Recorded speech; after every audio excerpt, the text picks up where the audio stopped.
No sé, leyendo acá un radar viejo del año 97, creo. Sí, del 97, marzo del 97.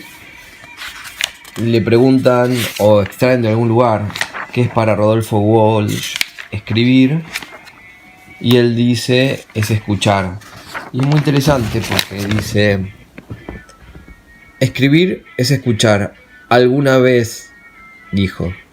Esa actitud de Rodolfo Walsh es un rasgo más de la coherencia entre sus palabras y sus actos de la que fui testigo en los 10 años de nuestra unión hasta que nos separó su muerte. Así escuchaba y grababa a los compañeros de la CGT de los argentinos para después escribir las notas del seminario CGT. Así escuchaba y grababa a los compañeros de la Villa 31 para escribir el boletín villero.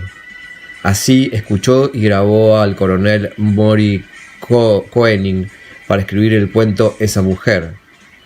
En 1956 escuchó Hay un fusilado que vive y Operación Masacre cambió su vida. Me parece muy interesante ver la definición que cada escritor tiene sobre la escritura. De alguna manera, Manuel Puig hacía lo mismo, ¿no? Sangre de amor correspondida, creo que era, que grabó al chongo con el que garchaba, el brasileño. Lo grabó teniendo conversaciones con él, había puesto un grabador debajo de la cama, después lo desgrabó, obviamente retocó cosas, sacó, puso, que se comió un juicio por este tipo también después. Entonces me parece que en algún punto para Manuel Puig escribir también era escuchar, y cuando no grababa literalmente las conversaciones, tenía en la cabeza los diálogos, lo que escuchaba de su tía, de su mamá, los chismes de Coronel Villegas. Me parece que para Puig escribir también era escuchar.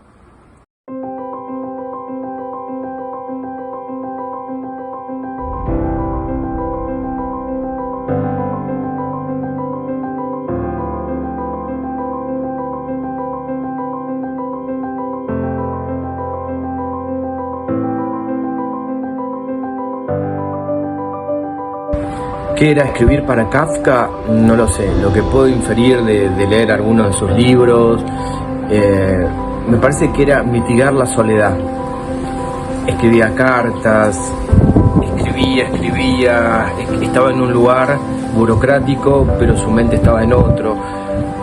Yo creo que tenía un profundo sentimiento de soledad, y escribir lo hacía estar conectado con el cosmos, con el universo. Me parece que va por ahí. La escritura como una compañía, como un otro yo, como una forma de no sentirse solo. Y otra vez aparece mi tía presente en abrir caminos, ¿no? Ella me prestó libros de Kafka y me contaba lo que había en el libro, desde su mirada, sus significaciones, El castillo, me acuerdo, Ante la ley, y ediciones re lindas que las quiero mucho, tienen un valor afectivo muy importante. Y cuando descubrí las cartas al padre, dije, bueno, no voy a matar a mi papá. Yo también quería matar a mi papá en lo real, tenía fantasías de asesinato, y me identifiqué mucho ahí con Kafka. Lo veía los diarios, ¿no? Un tipo muy solitario, metido en su mundo. Me gustaba esa época, que hablaba alemán, toda una cuestión como lejana y muy cercana a la vez. Y bueno, eso fue como terapéutico en algún sentido para mí. Una anécdota que tiene que ver con Kafka: cuando vino David Byrne la primera vez a Argentina, lo fui a ver al teatro, creo que era el Gran Rex, y al otro día fui al Teatro San Martín a ver El proceso de Kafka, la película blanco y negro, que no me acuerdo qué director la hizo. Había muy poca gente en la sala, en un piso alto, creo que era el piso 9, y una butaca más adelante estaba David Byrne con otra persona, un manager o algo así, mirando la película. Así que compartí la sala de cine viendo la película de Kafka con David Byrne. Muy angustiante esa película, muy asfixiante, ¿no? Tiene toda esa cosa burocrática que tiene Kafka, opresiva, ¿no? Y me gustó, pero me dejó una sensación por todo el ambiente que tenía la película, como bastante dark. Una influencia kafkiana en alguno de mis libros, por ejemplo, en Juego de Chicos. Había pensado ponerle una letra a cada protagonista o a cada integrante del cuento, del texto, ¿no? K, F, D. Pero después me pareció que era muy kafkiano, pero con Kafka y yendo un poquito más allá de él, se me ocurrió, ya que era un equipo de fútbol gay que jugaba partidos, el número de la camiseta que lo representaba. Entonces 5 le pasa pelota a 8, 8 a 9. Por supuesto que 8 no era 8, sino 7, para despistar, y que como había mucho de la experiencia, que no se pudieran identificar con tanta facilidad. Este recurso Fabián Casas lo apreció, le pareció que era como muy creativo. Creo que deberíamos leer solo el tipo de libros que nos lastiman y nos apuñalan. Si el libro que leemos no nos despierta con un golpe en la cabeza, ¿para qué lo leemos? Mucha gente dice kafkiano para referirse a algo que considera que no tiene sentido en la vida, basado en la obra de Kafka. Leí algo sobre el cuento El artista del hambre, que puntualmente, sobre el final, cuando el artista del hambre dice me dedico a esto porque no encontré alguna comida que me haya gustado, y bueno, ahí es donde los críticos ponen, y la mayoría de la gente, no leí otra versión, el punto kafkiano, el punto sin sentido, que el sin sentido ya no tiene sentido hacer lo que hace, ¿no? O sea, dejar de comer, y el sumum del sinsentido es haber dicho eso. Me parece totalmente disparatado lo que dicen estas interpretaciones. Me parece que Kafka no tiene absolutamente nada de absurdo. Me parece que estos puntos de inflexión son puntos de alto sentido. Pasa que, digamos, no se lo significa como algo que abre significaciones nuevas. Mi significación es que si el artista del hambre hubiese encontrado algo que le diese placer, que le hubiese gustado, comería y viviría, no se suicidaría dejando de comer. Se suicida dejando de comer disfrazado de algo artístico que no es arte, que es suicidio, que es una depresión extrema, si se quiere, con una medida más psicoanalítica, digamos. Es porque no encontró sentido a la vida, no encontró nada que le gustara, y me parece que tiene mucho sentido. Otro punto de inflexión kafkiana, suelen decir, la metamorfosis, cuando Gregorio Samsa se transforma en insecto, como algo absurdo. El absurdo no tiene absolutamente nada, está lleno de sentido. Ir a trabajar, llevar una vida pedorra que uno no quiere vivir, totalmente entregado como una pieza más del sistema, cuando se da cuenta prefiere ser un insecto. O sea, está lleno de sentido. Así que me parece que está bueno que empecemos a mirar las cosas de otra manera y dejar de repetir pelotudeces y empezar a pensar y a leer con los 6, 7 o no sé cuántos sentidos que tenemos.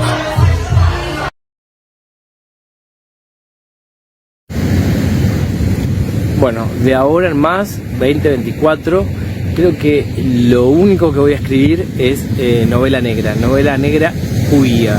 Me parece que está bueno darle una vuelta desde donde yo puedo escribir, desde mi perspectiva, desde lo que yo soy, desde lo que yo leo.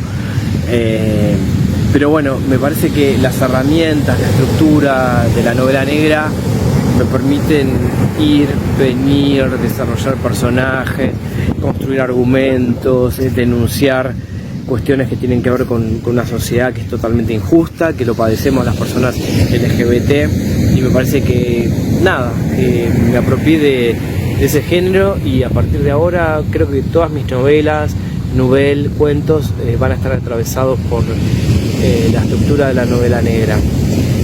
Autores que me interesan: Chester Himes, Ricardo Piglia. Bueno, vamos a ir a tomar un té al Copacabana Palace, donde Sergio Delof hizo su película, bueno, en un lugar histórico, y seguramente ahí voy a estar escribiendo también parte de la saga de Mateo, ¿no? Son varias novelas negras LGBTIQ+, inaugurando la novela negra queer. Bueno, estuve tratando de no leer ni escribir, y bueno, pasé 3 días en abstinencia hasta que después me encontré en el baño leyendo la cajita del dentífrico Colgate de un lado y del otro, y después en la playa veía los helicópteros que pasaban haciendo publicidad, que jamás leo las publicidades. Bueno, me vi tentado hasta que bueno, volví a leer, pero no estoy leyendo mucho y tampoco estoy escribiendo mucho, estoy escribiendo algunas ideas que se me ocurren, nada más. Bueno, las mejores ideas se ocurren en el baño.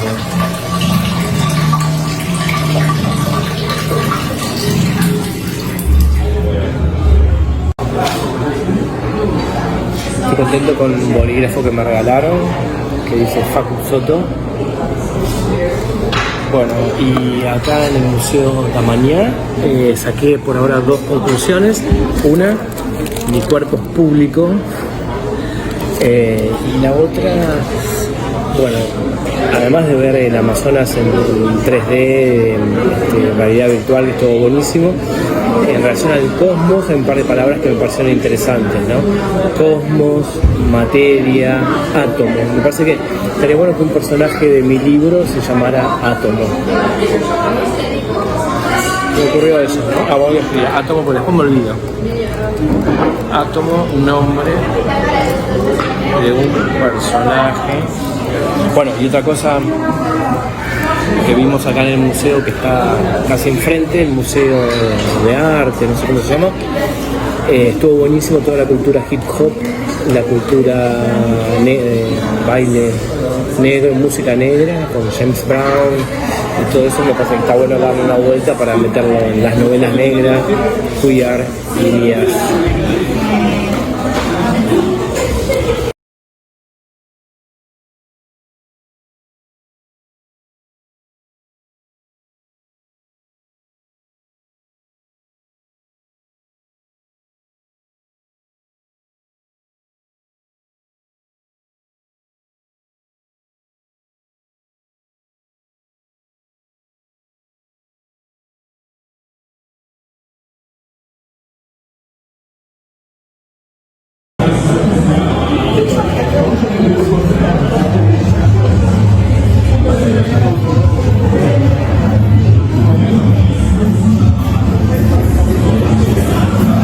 Lo que se me acaba de ocurrir para el libro de Miguel Abuelo y Los Abuelos de la Nada es que ahí trabajo el tema de la diversidad, el tema de la construcción de la imagen, no solamente música, sino que va acompañado de un montón de otras disciplinas artísticas, como por ejemplo lo visual. Por eso tocan en vivo y eligen el vestuario, el maquillaje, la escenografía, y que me parece muy interesante esto de, bueno, viste que hay gente que dice, ¿para qué jugás un equipo de fútbol gay? Tenés que jugar todos integrados. Bueno, eso en un futuro sería como algo ideal, pero hoy por hoy me parece interesante esta muestra está basada en James Brown y la música negra. Esta categorización, música negra, estaba leyendo por ahí que decía, los negros bailamos diferente a los blancos, nos vestimos diferentes, hay toda una cuestión de diferenciación necesaria para después poder construir una cuestión de integración. Pero hoy por hoy me parece que es necesaria esta diferenciación, por eso lo gay, lo queer, como algo diferencial, ¿no? Que aparte tiene sus propias raíces, ¿no? La música negra, el soul, el funky, viene de James Brown, y como esto posibilita, hay una ideología de fondo que tiene que ver con un movimiento de lucha.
Las tapas de los discos, la ropa, los zapatos, hay un video de James Brown.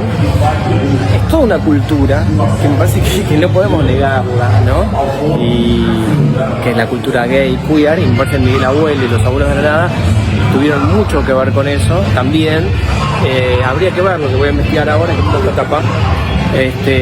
Si fue, supongo que conscientemente, quizás a veces no tienen las herramientas teóricas, no estudiaban estudios queer, pero había una cuestión de intuición, ¿no? Gente que estuvo viviendo en Ibiza, viviendo en Destape. Allá hay una foto también de James Brown que una mujer le está pintando los labios. Hay también una conciencia, vamos por acá que hay menos ruido, hay toda una conciencia también, sobre todo en el rock, que es muy machista, de la cuestión de la abolición de los géneros, de lo no binario. Yo creo que con una cuestión intuitiva y que es propiciada y quizás avanzada en algún sentido por el tema del consumo de drogas, permite que, bueno, abran un poco la cabeza, puedan ver cosas que a otra gente le llevan más años. Después obviamente tiene su pico de esplendor y de liberación y de conocimiento del tema del consumo de drogas, y después obviamente su lado nefasto de decadencia que no te permite pensar, te quema las ideas y te deja un estado medio patético, pero en algún sentido me parece que quizás las drogas con el rock propiciaron eso, y en algunos casos no el consumo de drogas, sino tener conciencia de esto de los géneros. Es una ridiculez, el rock and roll con el pelo largo tiene mucho que ver con eso.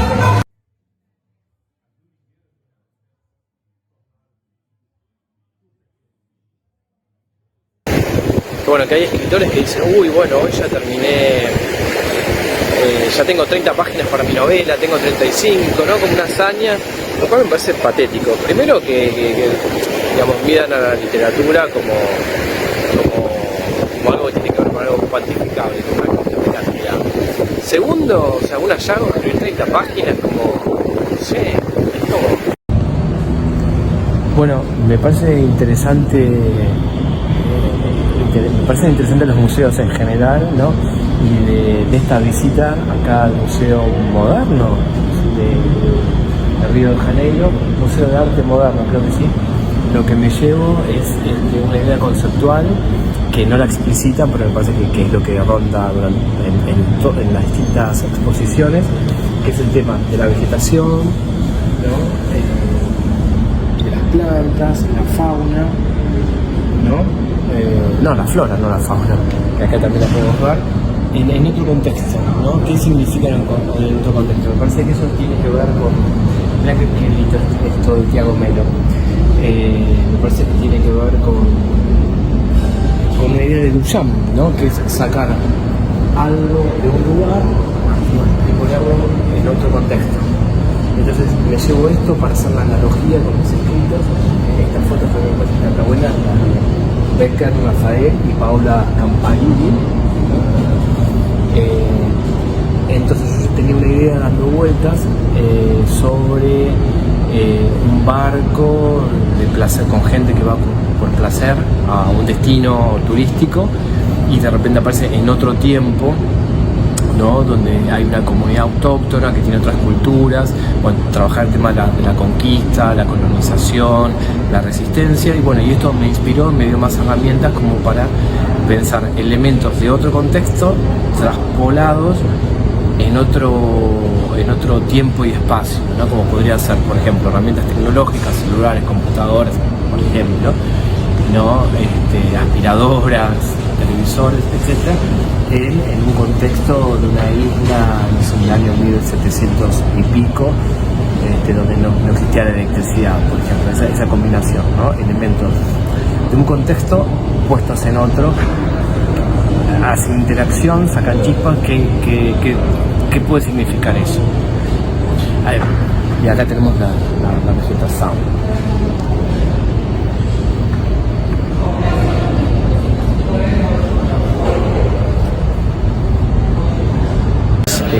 Danzas en otro contexto también, como por ejemplo danza en la calle, en el río, no sé dónde más, en un escenario muy interesante. Están bailando para hacer samba, ¿no? Una persona desnuda con la bandera de Brasil que se la mete toda en el culo. Me parece muy interesante, con las plataformas doradas.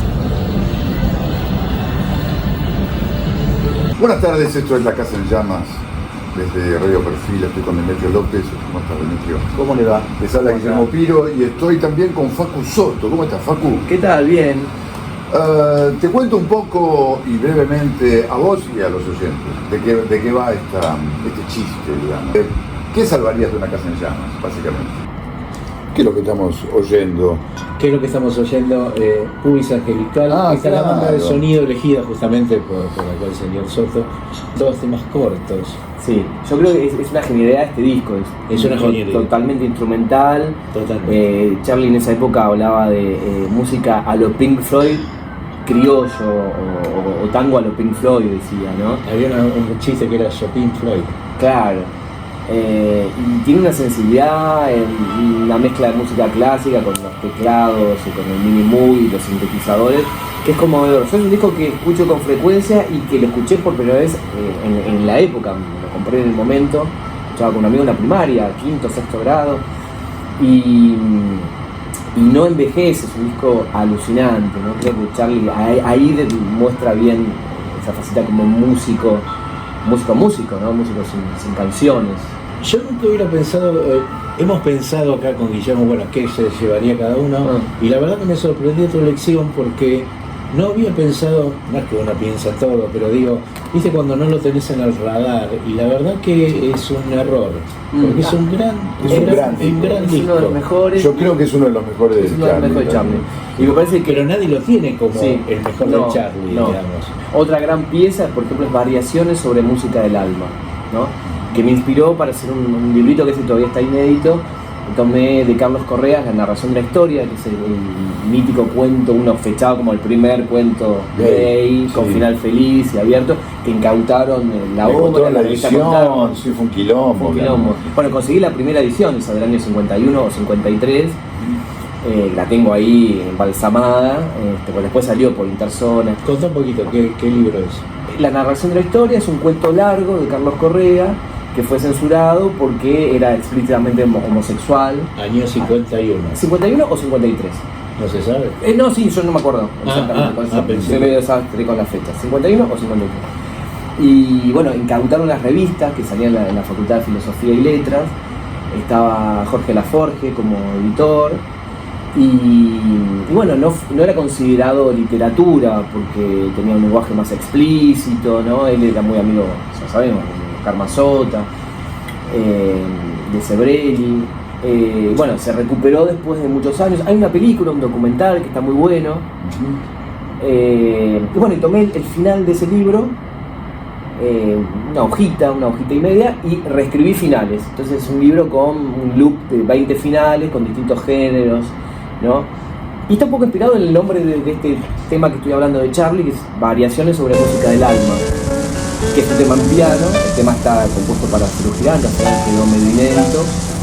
Ahí está, aparecen en recopilaciones ese tema, pero la versión en piano, en vivo, es genial. Y ahí es donde me parece el instrumental, ¿no? O temas que por ahí no son muy conocidos, porque no apuntaban más al hit, ¿no? Como En la vereda del sol, de Ciro Girán, o Terapia intensiva, que es la música que escribió para Gasalla, que también está hecha con sintetizador, o la de la película Lo que vendrá. Me parece que ahí se destaca como pianista, conectado con una sensibilidad impresionante. Que no son los hits que uno por ahí conoce acerca de la revolución, que son temas. Claro, que están buenos, pero es otra cosa. No, la música de Pumis Angelicales claro, es muy angelical, muy angelical. sí, es increíble. Y queda basado en Puig, es un combo de Tampoco es de los libros más conocidos. Tampoco es uno de los libros más leídos ni conocidos. Es muy difícil hacer música para películas. Claro, notás que es una música de una sensibilidad muy particular. Por momentos Raúl de la Torre le contaba escenas que había filmado, que estaba por filmar, y Charlie improvisaba y tocaba. Y hay varias versiones. La versión que está en la película no es la misma del disco, hay una mezcla diferente. Pumis Angelicales es la historia de una señora que está enferma. Terminal, sí. Y que está, no, estoy tratando de acordarme vale. por eso. Y que empieza a tener como se le cruza la realidad con la fantasía y empieza a ver al ex marido y etcétera, ¿no? Exactamente. No fue una película. El libro dicen que anduvo, pero la película. Y es como muy distinta del libro. ¿La viste vos? Sí, vi la película, leí el libro y son como muy diferentes. Hasta se podría pensar que la película, me parece que después de haber escuchado la obra de Charlie, es casi como un videoclip basado en la música de Charlie, porque el argumento se desvanece. Bueno, en las películas realmente es como otro lenguaje, entonces es otra cosa. A los finales, todavía leí un libro de entrevistas a Hitchcock, y Hitchcock, ¿no?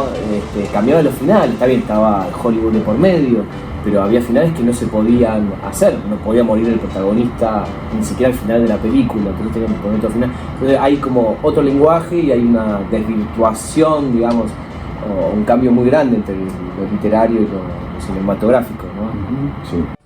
Pumis Angelical es fundamental para mí, es uno de los discos que más me gusta del mundo y que escucho siempre y que nunca me cansa, y que siempre descubro sonidos nuevos.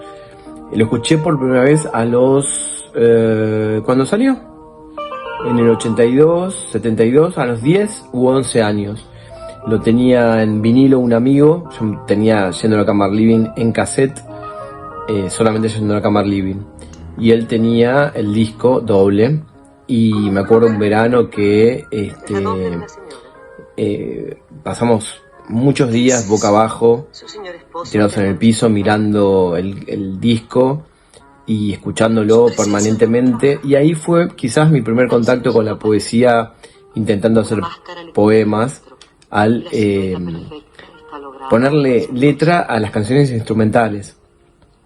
Hicimos ese juego con mi amigo Javi y estuvo buenísimo. Y era increíble, aparte tenía un equipo de música grande, con parlantes grandes, con muchos sonidos, muchos botones para ecualizar los sonidos, y sonaban muy fuertes, sonaban siempre sonidos, escuchábamos sonidos nuevos, y fue alucinante esas oídas de ese disco, ¿no? Y al día de hoy me conmueve mucho. A veces veo la película o la pongo de fondo, Pumis Angelical, porque hay otra mezcla de ese disco y hay rarezas, digamos.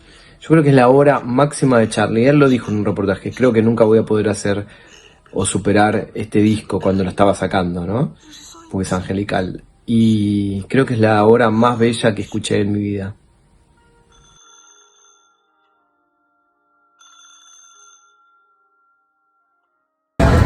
Bueno, estoy, no sé, supongo que la tercera etapa de la producción del libro de Miguel Abuelo y los abuelos de la nada. Estoy leyendo este libro, está buenísimo, me súper inspira, me encanta, me parece que el movimiento punk sigue siendo totalmente punk, sigue estando vigente, sigue siendo revolucionario, sigue siendo inspirador, así como el movimiento surrealista también lo es y el dadaísta también. Se me ocurren un montón de ideas y me habilita a seguir escribiendo. Por ejemplo, en un momento dice Johnny Ramón, para hacer nuestra música lo que hicimos fue abordar todo lo que no nos gustaba del rock and roll, los solos de guitarra, el blues, todo eso que no nos gustaba lo dejamos afuera, quedó la canción pelada con la furia y la intensidad que ellos tienen.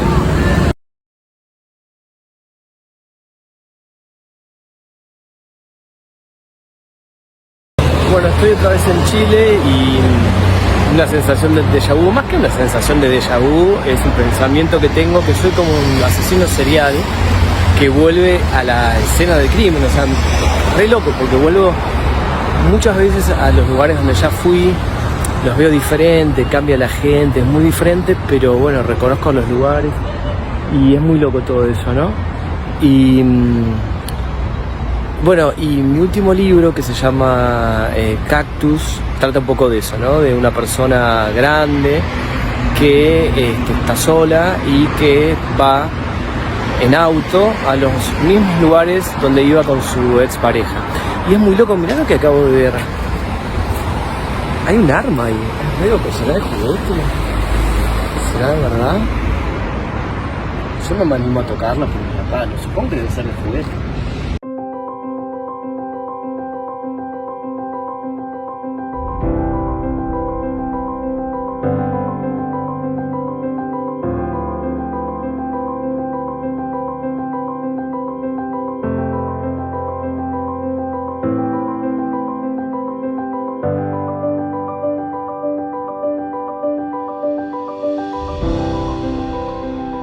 Es re loco porque mientras termino un libro estoy terminando el libro de Miguel Abuelo y los abuelos de la nada, que en principio se iba a llamar Cosas mías, pero estuve pensando que en realidad ese título cierra, ¿no? Es un mensaje de Miguel Abuelo, tipo, no te metas, son cosas mías, ¿no? Si bien cuenta un montón de cosas, cuenta lo que él quiere contar en esa letra.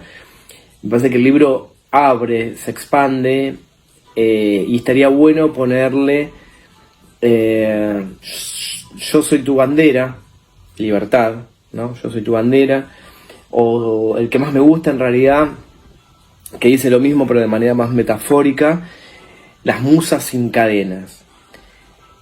Todo tiene su pro y su contra. Acá la contra sería que esta frase de Miguel Abuelo es de una canción de Buen Día a Día, y no de los abuelos, pero me parece que está bueno, me gusta ese título. Y bueno, mañana viajo a Chile a la mañana y allá voy a presentar En busca del puto amor, que está por acá, y voy a presentar el nuevo de Charlie, que todavía no lo vi, que se llama Charlie por Charlie, y es re loco porque presento un libro o dos y mientras tanto estoy terminando, yo hoy lo termino, o sea, ya terminé este libro, estoy haciendo una corrección final para que cuando vuelva a Chile me encuentre a comer con Nadia Fink, la editora de Chirimbote, y ya le pasé el libro, firmamos el contrato, me pagué el adelanto, todo lo que corresponde hacer cuando está finalizada la obra, ¿no? Y sobre este libro, lo que puedo contar es que estoy muy contento, quedó muy prolijo, está pensado de antemano, tiene una estructura que un capítulo tiene que ver con la historia del grupo, cómo se formó, el otro tiene que ver con algo como más teórico, donde yo analizo el tema del cuerpo y los movimientos de Miguel en escena, no me meto en nada con lo que tenga que ver con su sexualidad, con sus cosas mías. pero sí con lo que él muestra, ¿no? Y con todo el valor que se le daba y se le da a la imagen en el rock, sobre todo en el pop y sobre todo en aquellos años, la primera década de los 80, donde empiezan a aparecer muchos grupos, no de glam rock, que era más de los 70, sino con otra impronta, pop, y que quizás todavía no tiene un nombre, ¿no? Que podría ser camp, podría ser, bueno, de acuerdo a cada grupo también, ¿no? Estos grupos tipo Twister Sister, que sé yo, también una cosa como muy metal, post-glam, diríamos, ¿no? Y entonces, bueno, está hilvanados estos capítulos para que no sean bodoques, ¿no? Una cosa y la otra, sino que van confluyendo. Un capítulo sobre el primer disco y la grabación del primer disco, la relación con Charlie, y otro donde trabajo más puntualmente el tema de la imagen con distintos grupos. Después paso a Vasos y Besos, y otro capítulo que tiene que ver con algo como más filosófico, tipo ensayístico. Me gustan los testimonios que aparecen en el disco, en el libro, gente que entrevisté y mucho material de archivo. Creo que no podría haber hecho el libro si de chico no coleccionaba las revistas Pelo, Canta Rock, Toque y Canto, cosas muy raras que tengo que creo que también son incunables, como por ejemplo la revista Amanecer, una revista under, que la hacían a máquina y la fotocopiaban y la vendían en la calle, que la compré en Mar del Plata cuando era chico, y todavía me iba de vacaciones con mi familia. Dejé de irme con ellos creo que a los 17 años, 16, 17 años. Era muy chico. La revista Twist y Gritos, con un reportaje increíble que le hace Tom Lupo a Miguel y que, bueno, cuenta un montón de cosas que me interesan, ¿no? Que el eje del libro tiene que ver con la imagen, Miguel Abuelo como frontman y como alguien disruptivo desde lo escénico, todo lo que dice con el lenguaje corporal, ¿no? Que no dice con otro lenguaje, su poética, partiendo de la base que no era ingenuo Miguel ni el grupo, ¿no? Y que había toda una estética. Cuando el barrio dice, no es que agarraba y se ponía cualquier cosa. Miguel no era boludo, sabía lo que se ponía, tenía aceptación, fans, y también tenía muchos detractores, gente que le gritaba cosas, que lo insultaba, que, bueno, la mítica escena en el Festival Buenos Aires Rock and Pop del 85, octubre del 85, donde le tiran un botellazo y él, cerca del ojo, y él aparece sangrando con un hilo vermellón que le mancha la remera. Me parece que va por ahí el libro, ese análisis de lo que Miguel no decía con palabras y decía con otra estética, y que lo curioso también es que nunca fue leído de esa manera, y también aparece mucho el prejuicio del rock en esa época, primera década de los 80, en el 83 recuperamos la democracia, pero bueno, como dice Charlie, el aparato represivo militar argentino estaba internalizado, y esto se veía paradójicamente en jóvenes que consumían o curtían o disfrutaban del rock, ¿no? Que se supone que es algo de un movimiento de liberación, un movimiento contracultural, y analizo también los avances que produce el rock, desde el hipismo al dejarse el pelo largo, y esta cuestión que de a poco fue cobrando más énfasis de la cosa no binaria, que podemos decir hoy no binaria. En su momento se decía andrógena, y iba por otros lados, y el punto de inflexión donde Cubero Díaz lo dice muy maravillosamente bien. Después llega un momento en que los rockeros se vuelven tangueros, ¿no? Y quieren recuperar el macho perdido, ¿no?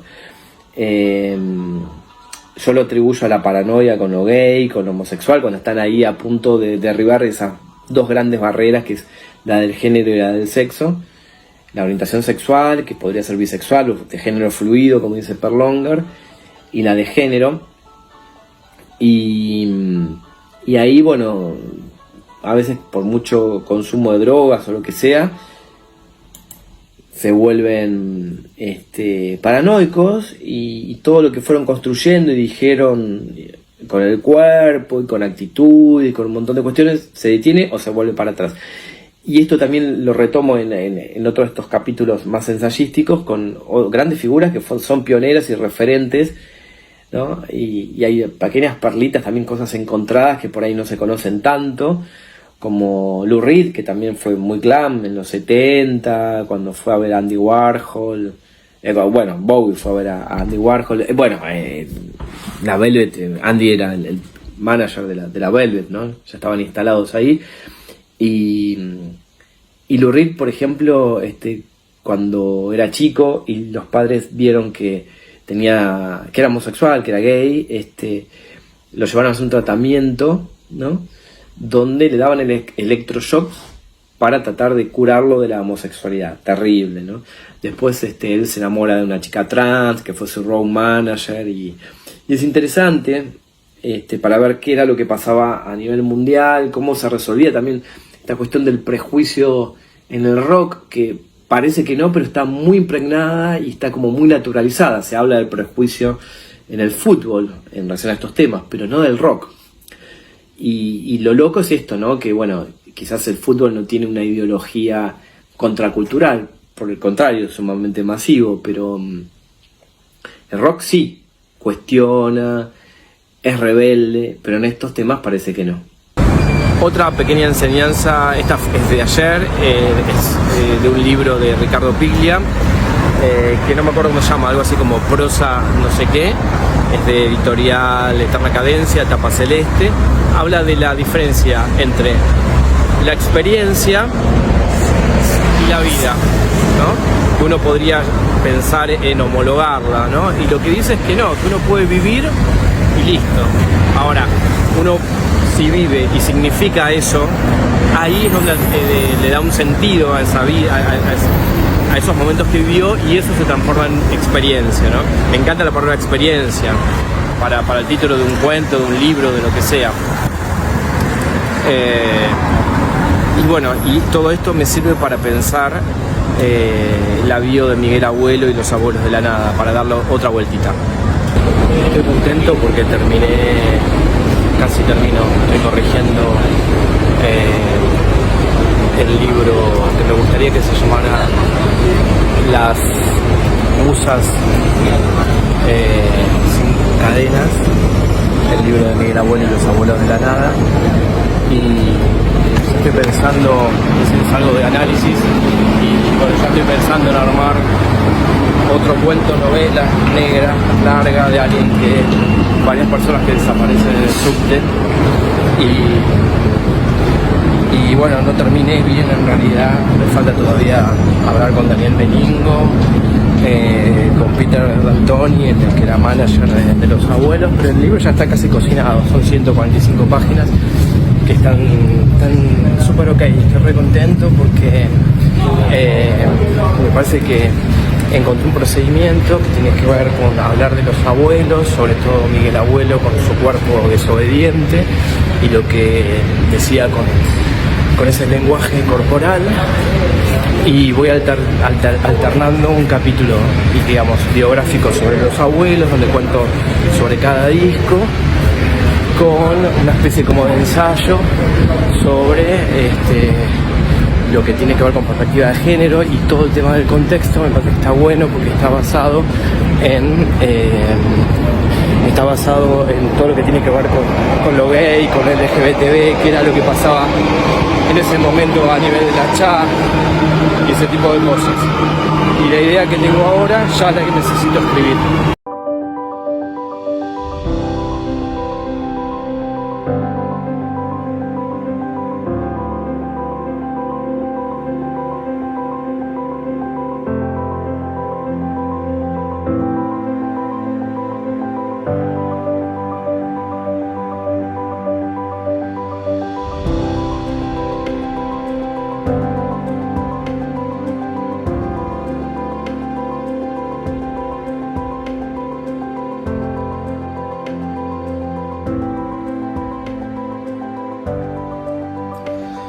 Sí, me parece que a veces yo no me doy cuenta de algunas cosas, ¿no? O no quiero darme cuenta, no sé, pero por ejemplo, recién pensaba, a casi 10 años de Juegos de Chico, Crónica de Fútbol Gay, se hicieron 4 ediciones. La primera por Editorial Conejos, que salió acá en Argentina, que lo presentamos con los otros libros en el Rojas. Bueno, y cuando terminamos de hacer la presentación en el Rojas, fuimos a comer a un lugar por ahí, por la esquina, y me llamó un editor de Chile que estaba interesado en hacer una edición chilena. Bueno, ahí salió Juegos de Chicos con una tapa de una foto. Después se hicieron 1000 ejemplares. Viajé a Chile, lo presenté con el Che de los Gays, que me trataron súper bien, estaba bueno, ¿viste? Era como una cosa, qué sé yo. A veces te tratan mejor afuera que adentro, ¿no? Y que en el país, digo, ¿no?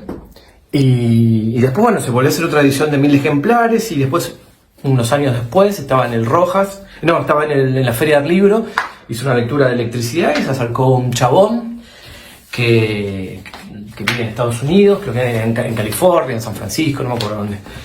Nada, interesado para hacer la traducción y tradujeron Juegos de Chico al inglés con una tapa muy linda, que es una obra de arte de un artista callejero, que es un collage, a mí me encantan los collages. Así que bueno, qué sé yo, lo que pasa es que a veces me parece, soy medio como lineal y qué sé yo. Igual para mí, qué sé yo, el éxito es tener tiempo para escribir y ganas, ideas y ver algo que lo voy decorando y que me va gustando y que me va... eso, ¿no? Cuando en ese proceso que estoy constantemente, ¿no? Que no solamente es el acto de escribir, sino el acto de escribir en la cabeza. Por ejemplo, ahora vengo de boxeo y mientras estaba boxeando se me ocurrieron un par de ideas que la tengo que escribir para desarrollar, pensar, editar. Eso me parece que es escribir. Después lo otro es como tipear y después el trabajo de montaje, edición, que está buenísimo, me parece. Cuando digo que la literatura me sorprende. Tiene algo loco, algo mágico, algo inexplicable. Por ejemplo, leyendo el de Malcolm X, de Alex Haley, en un párrafo dice: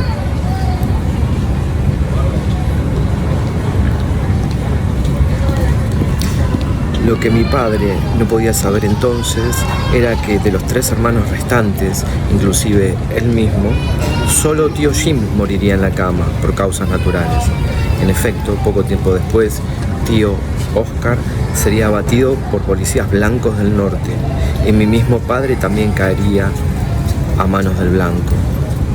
Siempre he pensado que a mí también me tocaría morir de forma violenta y en consecuencia hago todo lo posible para estar preparado. En efecto, poco tiempo después, tío Oscar sería abatido por policías blancos del norte y mi mismo padre también caería a manos del blanco. Siempre he pensado que a mí también me tocaría morir de forma violenta y en consecuencia hago todo lo posible para estar preparado. ¡Wow! Sin saberlo o sabiendo su destino, sabiendo cómo iba a morir, por eso también se cuidaba, Malcolm X murió de manera violenta, como él lo pronosticó. Y ayer estábamos hablando, mientras comíamos loco, en un restaurante en Chile, con gente de Odisea, que Gustavo Cerati también pronosticó su muerte. En un tema dice: soñé estar aquí y no recuerdo despertar.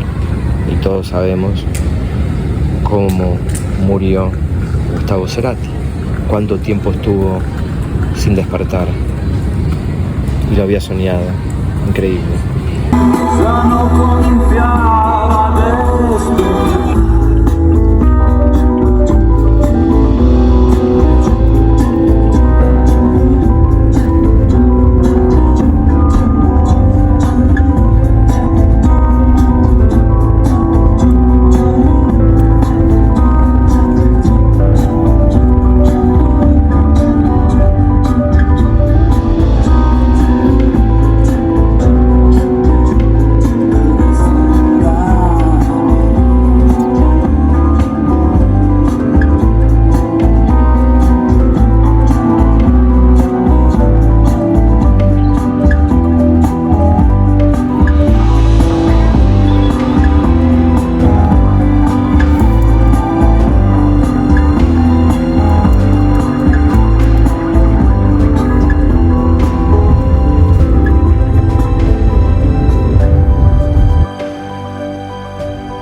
momento en que tengo conciencia, que tengo frío, que una persona tiene frío.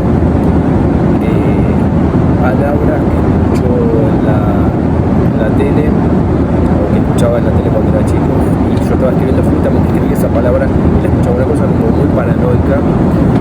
Me pasa todo el tiempo. Y ahí es cuando digo, bueno, que creo un poco en el destino, digo, tengo que estar haciendo esto porque me lo está diciendo.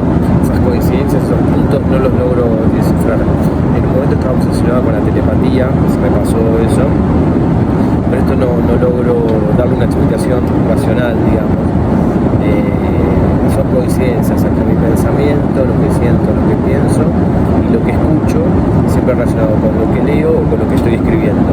Estoy escribiendo algo y la palabra que sigue para escribir la escucho y coincide exactamente con esa que tenía que escribir, que iba a escribir.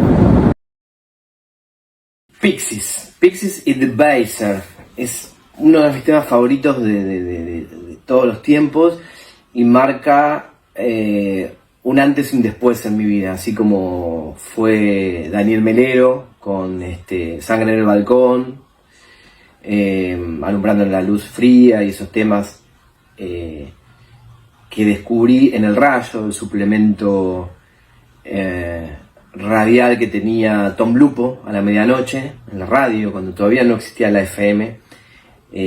Invitaba a cantantes, músicos.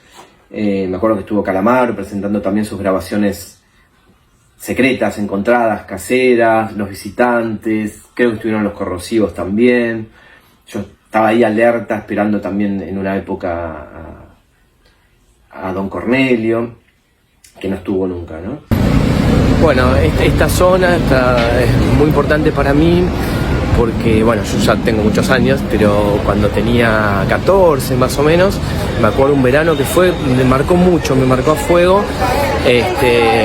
Mis hijos se habían ido de vacaciones y yo venía a ver Los Macocos solo al teatro acá a la noche, porque era algo como muy underground y a mucha gente, mis amigos del secundario, no les interesaba. Vine un día con Santiago, un amigo que está loco, que hace mucho ahora que no veo, que no es Santiago Vega, es otro Santiago. Vinimos acá, al Teatro San Martín, a ver un ciclo de cine. Me acuerdo que vimos El Nombre del Padre, la película de Jorge Polaco, que me pareció fuertísima, me quedé tildado, estamos acá en este mismo lugar. A mí me gusta hacer esto, ¿no? De pasar por lugares donde estuve y que son otros lugares ahora, y hay muchas cosas que ya no existen. Un ciclo de Bergman ese verano, me acuerdo que veía 2 películas por día y venía un día y al otro, aparte no, nada, de vacaciones, sin trabajar, era muy chico, 14 años, 15.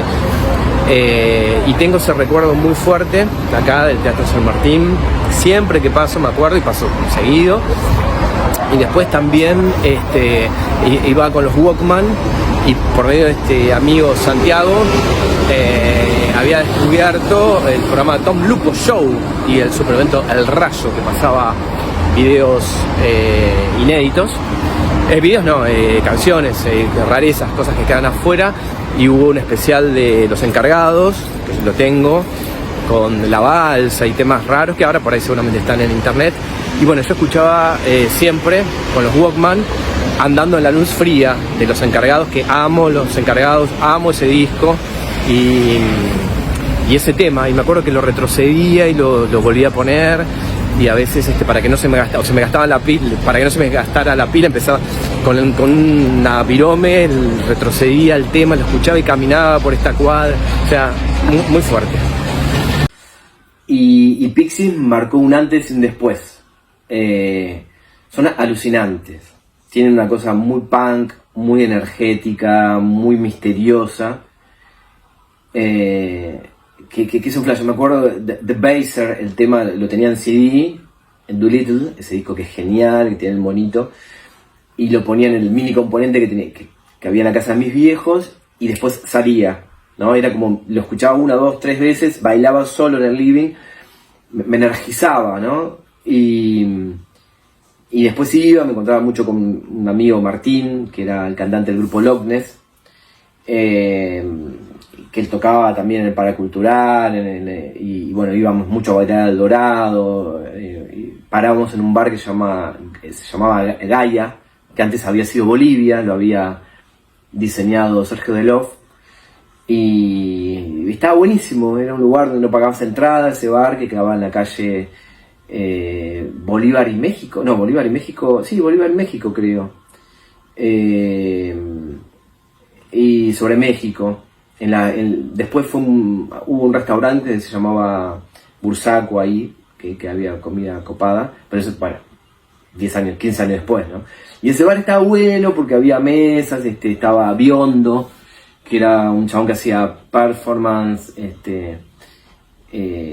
todavía en esa época transformismo, estoy hablando del año 91 aproximadamente, y siempre iba gente que uno se encontraba. Me acuerdo un día que llegó Palo, estuvo buenísimo, se había tomado un ácido y me abrazaba y me decía: nos conocemos de otra galaxia, y tu espíritu viajó y se encontró con el mío, y una cosa como muy poética.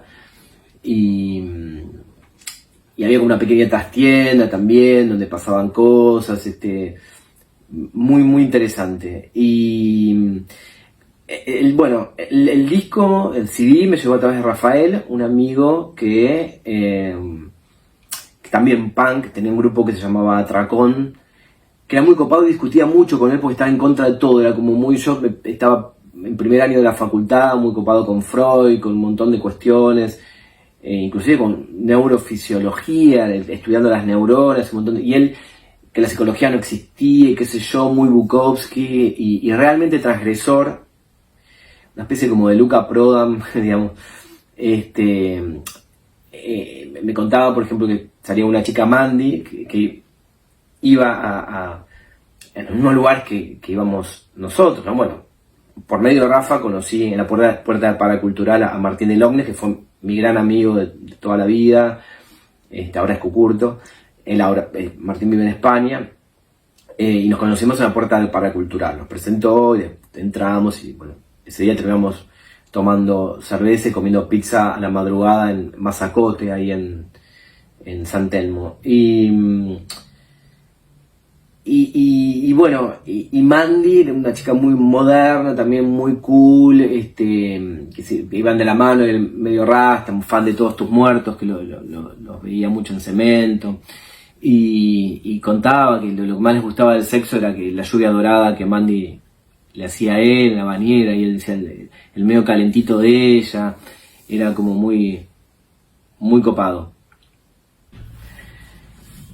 Mandy, un personaje. Después, bueno, nada, pasaron un montón de cosas, y me acuerdo que me copé mucho con los Pixies. El CD me lo había prestado Rafa, que se lo había prestado la novia de Moyo, que era amiga de él, y la cantante Mata Violeta, Erika García. Lo gasté, lo escuchaba todo el tiempo ese CD, y después me lo compré, y costaba comprar esos CDs, no solamente dinero, sino porque no llegaban a la Argentina, año 91, re loco, ¿no? Me acuerdo que iba a Braxas y lo tenía que encargar, iba a los 10 días, no había llegado, me proponían grabarlo en cassette, yo quería ya el papelito, abrirlo, las letras, no quería eso. Los tengo todos en CD. Me acuerdo un día que en la galería, en la Quinta Avenida, ahí en Talcahuano y Santa Fe, dejé el auto en la puerta. En esa época tenía auto, lo vendí hace décadas, y con la puerta abierta iba a buscar el CD, que ya estaba pago, qué sé yo, y se lo llevo. Vi como el auto se lo llevaba a la grúa, y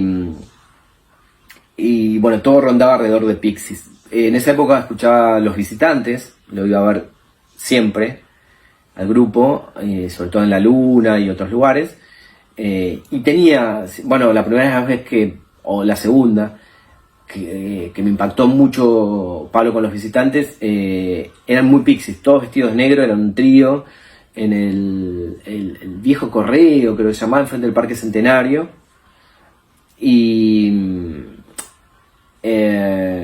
ahí pura electricidad, los temas duraban tipo Pixies, 1 minuto y medio, 2 minutos, mucha energía, Y eso atravesó toda esa etapa. Bueno, hoy mismo sigo escuchando Pixies, me parecen súper modernos, me parece que abrieron muchos caminos. Por ejemplo, también,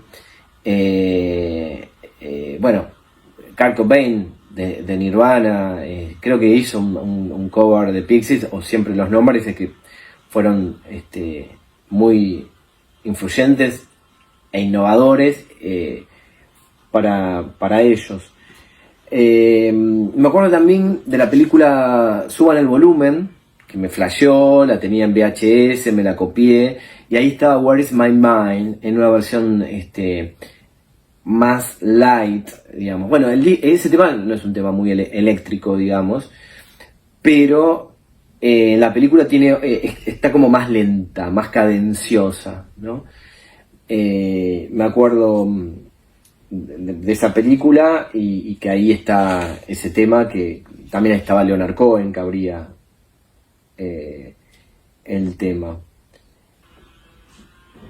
Debaser significa degradador, y es muy loco también porque tiene una cosa como muy surrealista. De hecho, este tema habla de el perro andaluz, y me parece interesantísimo, ¿no? Porque obviamente estoy totalmente en contra de la degradación. Habría que ver en qué sentido, ¿no? De las palabras que degradan al otro, of course. Pero las cosas se degradan también, ¿no? El tiempo es un gran agente degradador, ¿no? Y habla de crecer, la letra, querer crecer, y lo dice de una manera muy desgarradora todo lo que dice, ¿no? Con mucha pasión, muchos gritos, muy salvaje, muy primitivo. Yo creo que no hay ningún grupo que iguale a Pixies en cuanto a esta energía que tiene.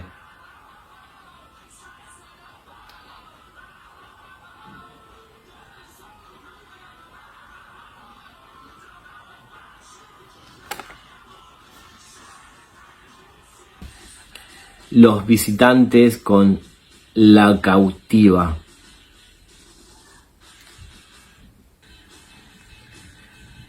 La Cautiva de Los Visitantes. Bueno, La Cautiva de Los Visitantes, que en el disco Saludo Universal apareció enganchado con Warnes Albergues. Es un tema cortito, con una poesía sumamente punk en una época donde Palo era un poeta maldito, donde yo estaba flasheado con Baudelaire, con Alejandra Pizarnik, con la poesía de Bukowski, con todo lo que tenía que ver con lo oscuro. La letra dice: te deseo tanto que te voy a violar, te deseo tanto que te voy a matar, te deseo tanto que te voy a chupar la sangre. Verlo a Palo drogado, en vivo, cantando esto, moviendo la mandíbula, le chorreaba sangre a veces de la nariz o cosas blancas, mocos blancos. Era como muy fuerte para lugares pequeños. Se rumoreaba, este tipo se muere en vivo ahí, era como, daba mucha energía, muy fuerte todo, y era como una cosa muy suicida. Venía de cantar Si ya estás en azotea, salta, Rosario en el muro, o sea, si estás en el borde, tirate. Una invitación al suicidio se hablaba en algún momento, ¿no? Bueno, en esa época adolescente también, año 90, 91, experimenté con marihuana. Me acuerdo que el primer libro, El Hilo, lo hice en mi departamento de Almagro, encerrado una semana, sin salir a la calle más que para comprar cosas y qué sé yo. Leía mucho Polóster en esa época y fumando porro todo el tiempo. Palo, de hecho, le encantó el libro, está dedicado a él y a la psicoanalista de aquel momento. Y me acuerdo que en un asado en su casa, un domingo, en una mesa larga, puso el pie como si fuese a tocar la guitarra, y leyó todo el libro. Es un libro cortito, tendrá, no sé, 80 páginas por ahí, pero bueno, lo leyó, y como lo leía él, pronunciando, mordiendo, masticando cada palabra, muy impresionante, muy fuerte, ¿no? Y bueno, era como un pilar muy fuerte, Palo en escena. y estas canciones, ¿no? Como para poder llevar a cabo un objetivo ayudado por drogas experimentales. También probaba cocaína, tenía una novia, Fer, divina, que ahora vive en Nueva York, está casada con un afrodescendiente, hermosos los tres, el hijo también, y era como compañera de experiencias. El primer día que tomamos un ácido, yo descubrí el agua, tiraba agua, ponía agua en una jarra y tocaba el agua, era como tocar mercurio, y mojé todo el colchón, le fui a dar, preparé comida y le di sándwiches a la gente que vivía enfrente de la casa, en la placita de Rodríguez Peña y Marcelo T. Fuimos en colectivo en el 152 a La Boca y me flasheaba el río, que tenía ganas de tirarme, menos mal que estaba ella ahí como bastión. Divina Fer, compartimos muchísimas cosas y creo que lo que estaba en juego en ese momento, ¿no? Además de experimentar y qué sé yo, siempre también relacionado con la, probar drogas, con lo experimental, y siempre atado a esta cuestión creativa o de la escritura, ¿no? De poder ponerlo en función de algo, ¿no? Y lo que estaba en juego me parece que era el desprendimiento, era poder dejar la casa paterna y materna, que fue todo un tema. Yo me acuerdo que cuando me fui a vivir solo, mi mamá me pasaba plata. Y yo decía, bueno, no, pero a la vez la necesitaba, tenía trabajos precarios, trabajaba en un momento en una revista de cerámica, donde hacía reportajes, entrevisté a Ruth Benzacar y a mucha gente, hacía desgrabaciones, pero no podía vivir con eso. Y se me hacía como más difícil, yo necesitaba el desprendimiento de mis viejos y ellos de alguna manera más me cuidaban y protegían. Me acuerdo de mi papá que pasaba por el departamento, me traía comida y yo me quería proveer mi propia comida, mis alimentos, y encima tenía como ideales de querer hacerlo todo yo solo, hacerlo vos por vos mismo, ¿no? Y era duro, ¿no? Y era también como contradictorio, porque por un lado estaba este deseo de independizarme, de no soportar más estar en la casa de mis viejos, y a la vez esta cuestión de estar cobijado, de estar en un lugar cómodo con un montón de objetos y cosas, de una zona de mucho confort.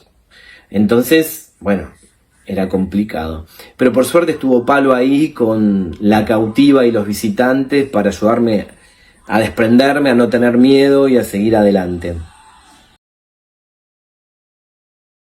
El cine obviamente es súper importante para mí, creo que para todas las personas de mi generación y varias anteriores, y ni hablar de las posteriores, ¿no? Que más que influencia del cine, quizás tiene influencia sobre los videojuegos y ese tipo de cosas. En mi caso hay dos películas que me marcaron muchísimo, que las vi muchas veces, las iba a alquilar al videoclub, a Errols, que me fascinaban. Una es Alas de Libertad, de Alan Parker, que me llegó por Charlie García, leyendo reportajes de él, le gustó esa película y flasheé, ¿no? Sobre todo tenía 15 años, 16 años, y esta cuestión homoerótica, ¿no? De la amistad, y que estaba dicho entre líneas, esa relación que el chico prefiere a su amigo antes que a su novia, lo elige a él, la identificación con el pájaro, la música de Peter Gabriel, ¿no? Era Peter Gabriel, y me encantó esa película. Me acuerdo que la tengo todavía en VHS regrabada, tenía 2 videocaseteras, la grababa, la regrababa y la vi muchísimas veces. Los diálogos, y siempre encuentro cosas nuevas. Bueno, Alan Parker es un gran director. Y otra película que vi más de 12 veces, muchas más que 12 veces, no sé cuántas, 12 seguro y más también, es Amadeus. Y también en una época donde yo estaba muy fascinado con Chopin, con Mozart, con Bach, con Prokofiev, bueno, un montón de músicos y toda esa mística de ese lugar. Todavía me quedó en el tintero la la fantasía, el proyecto de escribir algo tipo Mozart a Praga, ¿no? Su viaje de Mozart en el carruaje a Praga, escribir algo de esa época, digamos, ¿no? Y bueno, Amadeus es una obra genial, es una obra que es gozosa desde la imagen, desde la música, los diálogos, cómo está armada a nivel arquitectura. Bueno, el director, que no me acuerdo el nombre ahora, es un gran director de teatro y un genio, por supuesto. Las actuaciones, esa película tiene algo, tiene una mística que es impresionante, ¿no? Y ahora me venía a la mente también, digo, respeto todo tipo de trabajo o forma de proceder para una escritura como proyecto, ¿no? Y me parece que está buenísimo también la escritura automática, la escritura surrealista, digamos, en la medida en que eso sea el proyecto, digamos, ¿no? La fantasía de hacer algo surrealista. Pero hay mucho, que lo hablaba la otra vez con alguien, con Juan Matio, el tema de Carver es alucinante, pero Carver dice un montón de cosas, tiene un montón de información para leer entre líneas, y me parece que, o nos parece, que fue mal leído, sobre todo por gente que da talleres literarios y que creen que cualquier cosa que uno escriba en esto de maratones literarias, escribir lo primero que es de cualquier cosa bajo una consigna, que es literario, y en realidad es una mierda, porque no tiene posibilidades de significación, no sé, es como la mierda del otro, es como vaciarse, como hacer algo a nivel terapéutico que puede servir para que la persona lo trabaje con un psicólogo, pero a nivel literario, a nivel artístico, me parece que no tiene nada, y que no hay nada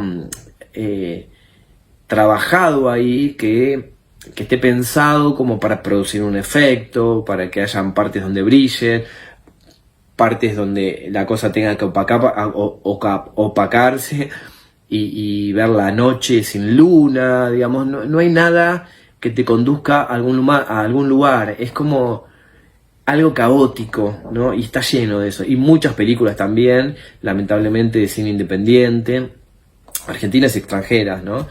Después hay cosas alucinantes, pero hay de todo, pero hay mucho de eso. Yo soy parte de esa camada, digamos, de gente que post-carviana, de Carver, que su producción es una mierda total, me enoja, ahora no tanto, pero me enojaba mucho, y porque bueno, creo que fue mal entendido Carver, entonces no es cuestión de escribir cualquier cosa.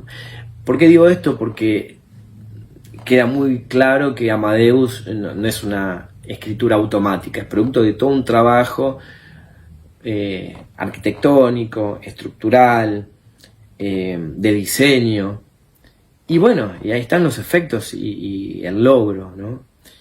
Esas dos películas me marcaron mucho, de vez en cuando escribo escuchando también la música de sonido de Amadeus, y también tienen como un valor entrañable por el contexto en el cual las escuché, que yo iba al colegio a la tarde, las veía a la mañana, con alto volumen, las dos, porque las dos tienen bandas sonoras muy importantes, así que son dos películas que llevo en el corazón, que me marcaron, que llevo en el corazón, suena retiringo, pero bueno, re cliché, pero son dos películas que me marcaron y que me acompañan de alguna manera, están muy presentes en mí, ¿no? Ojalá en algún momento pueda hacer un texto que se asemeje en algún punto a alguna de estas dos obras que son geniales. No lo creo, ojalá que pueda. Una película que también me gustó mucho y que la vi muchísimas veces, que también me la grabé en VHS, y que siempre que la veo me emociono, sobre todo en el final, lloro mucho, es Cuenta conmigo. Rob Lowe, ¿no? Y basada en un cuento de Stephen King, que eso fue lo que me llevó también, esa película, a leer a Stephen King. Si bien otra vez hay mucha disidencia entre la película y el libro, la película me parece perfecta. Es una película de aventura, trata sobre la amistad, el pasaje de la niñez a la adolescencia. Hay un montón de otros temas que se relacionan con la familia, el lugar que cada uno ocupa ahí, la otra vida que uno se va conformando por fuera de los lazos familiares. Está lleno de alegría, no sé, es una película que no me canso de ver y que me conmueve mucho, y el final me parece que es genial. Uno nunca vuelve a tener los amigos que tuvo a los 12 años. Bueno, otra etapa de mi escritura, la que se conoce más quizás, con Juego de Chicos, Olor a Pasto Recién Cortado, 2010, 2009, 2011 en adelante, creo que tiene que ver con que yo todavía venía de consumir experimentalmente drogas. Mi primer libro, El Hilo, en el no sé qué año, 99 quizás, lo escribí en el departamento de Almagro, en un piso muy alto, encerrado una semana. En realidad lo escribí en menos, 4 días, sin atender el teléfono, bajando el contestador automático, fumando porro de la mañana a la noche y escribiendo. En esa época era muy fan ¿de quién era muy fan? y bueno, y después en esta etapa de escritura de Juegos de Chicos y Olor a Pasto Recién Cortado, creo que mi escritura partía de anécdotas que tenían que ver con la marihuana, con el porro, con el insight, con la epifanía, con darme cuenta de algo, una cosa que me parecía muy loco, y eso todo me parecía muy loco, de la mirada que yo tenía, totalmente relajado por el porro, y escribía desde ahí. Ese era como mi input, ¿no? Después yo marcaría con esto de hacer escrituras colaborativas para el Soy de Página 12, con un lado una faceta más de crónica, de periodismo, y el libro Los Últimos Días, que es un estudio, periodismo investigativo, de investigación sobre escritores que me gustaron mucho, todos LGBT, Alejandra Pizarnik, Néstor Perlonger, José Sbarra, el chaqueño que me encantaba cuando era chico, el del Ahijado, bueno, cuando me acuerdo el nombre, que tengo todos sus libros, Oscar Hermes Villoldo, que hablé, bueno, con una amiga íntima de él, me contaba cosas muy íntimas. A partir de ahí, de ese libro, de esas crónicas o de esos relatos donde reconstruyo los últimos días, creo que ahí cambia un poco mi prosa, hay como esta intersección entre la narrativa puramente dicha y la poética, y una idea conceptual, y ya apuntando hacia otro lado que va más allá de lo anecdótico, de lo loco que me disparaba el porro para escribir. Acá como que empiezo a pensar algo más conceptual. Los últimos días de un montón de escritores, que después pensé que tenía que ver con la pregunta acerca de mi propia muerte como escritor. Acabo de tener una idea que creo que es maravillosa, no sé, pero aquí sí. La idea es el procedimiento para un cuento que tiene publicidades, como si fuese el relato, algo que uno está viendo que pasa en la televisión, y una publicidad es vegetariana. Entonces va una pareja a comer a un bar, y cuando va a comer al bar hay un porquiño que lo hacen hacerse amigo del porquiño, lo acarician, le dan un beso, una flor, charlan con él, con el animalito, y después lo traen, lo matan y se lo comen. Y bueno, obviamente es una publicidad vegetariana. Bueno, no voy a decir lo que dice la mayoría de la gente que se quiere hacer la intelectual y dice los personajes de la literatura me llevan y ellos dicen lo que quieren decir, porque me parece una cansada. Me parece que cuando uno escribe,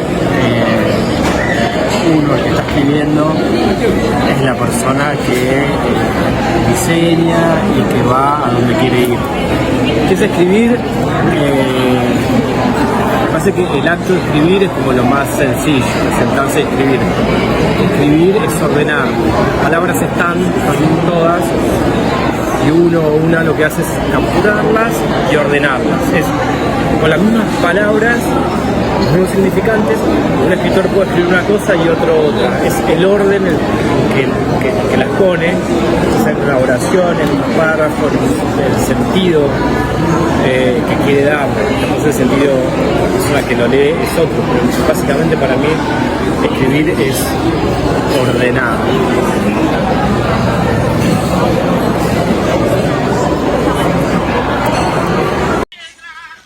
Y en cuanto a mi definición de escritura, para mí escribir es ordenar. Me parece que las cosas están ahí y un escritor lo que hace es recortar las cosas que le gusta, que le sirve para eso que quiere decir en ese momento, y ordenarlas. Escribir definitivamente para mí es ordenar. Escribir es ordenar.